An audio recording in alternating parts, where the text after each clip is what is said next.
கோப்பன் சுவாமி. இவரோட இயற்பெயர் பார்த்தீங்கன்னா மணியன்னு சொல்றாங்க.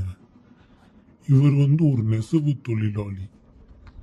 அப்படி இருந்தும் ஒரு ஆன்மீகத்தின் மேல ஆர்வம் வந்த காரணத்தினால தன் பெயரை கோப்பன் சுவாமின்னு மாத்திக்கிறாரு.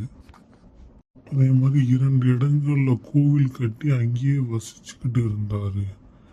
இந்த நிலையில சனிக்கிழமை அப்போ அந்த கோப்பன் சுவாமிங்கிறவரு காணாம போயிட்டதா அங்க பக்கத்துல இருக்க மக்கள்லாம் சொல்லியிருக்காங்க. இத அவங்க மகன்கிட்ட போய் கேக்குறப்போ அவரு ஜீவ சமாதி அடைஞ்சிட்டாருன்னு சொல்றாங்க.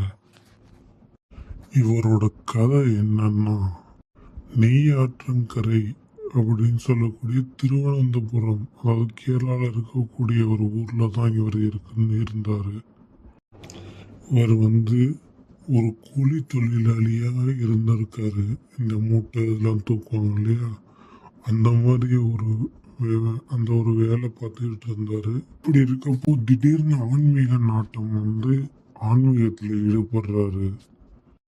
அங்க இருக்கிற கோவில்களுக்கெல்லாம் தொண்டு செய்யறாரு. இருக்கிற மக்கள் கிட்ட எல்லாம் காசு எல்லாம் கனெக்ட் பண்ணி அங்க இருக்கிற ஒரு பெரிய கோயில ஒண்ணு கட்டுறாரு.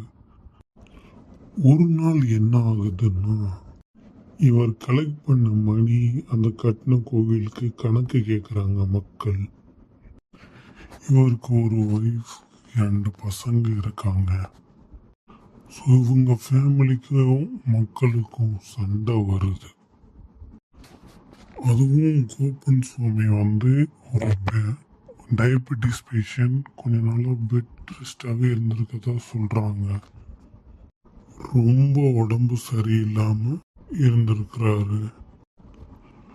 அப்போ லாஸ்ட் ஃபியூ மந்த்ஸா அந்த கோவில் திறக்கிறதே கிடையாது அப்படின்னு அந்த மக்கள் சொல்றாங்க.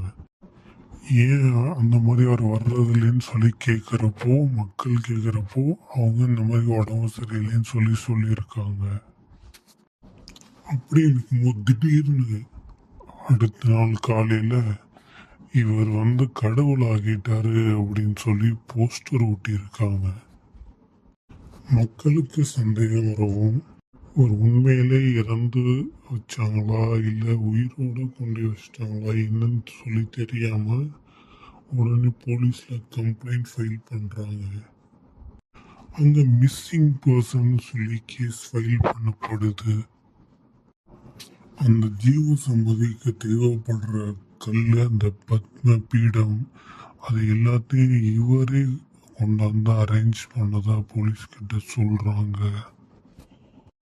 இதுதான் அந்த செய்தி. இதுதான் இப்போதைக்கு இவருடைய கதை. இந்த கேஸோடைய அப்டேட் என்னன்னா, இப்போ ஹைகோர்ட் சம்மதியை தோண்டி எடுக்க சொல்லியிருக்கிறாங்க. இது போன்ற சுவாரஸ்யமான தகவலை தெரிந்து கொள்ள லைக் பண்ணி சப்ஸ்கிரைப் பண்ணிக்கோங்க.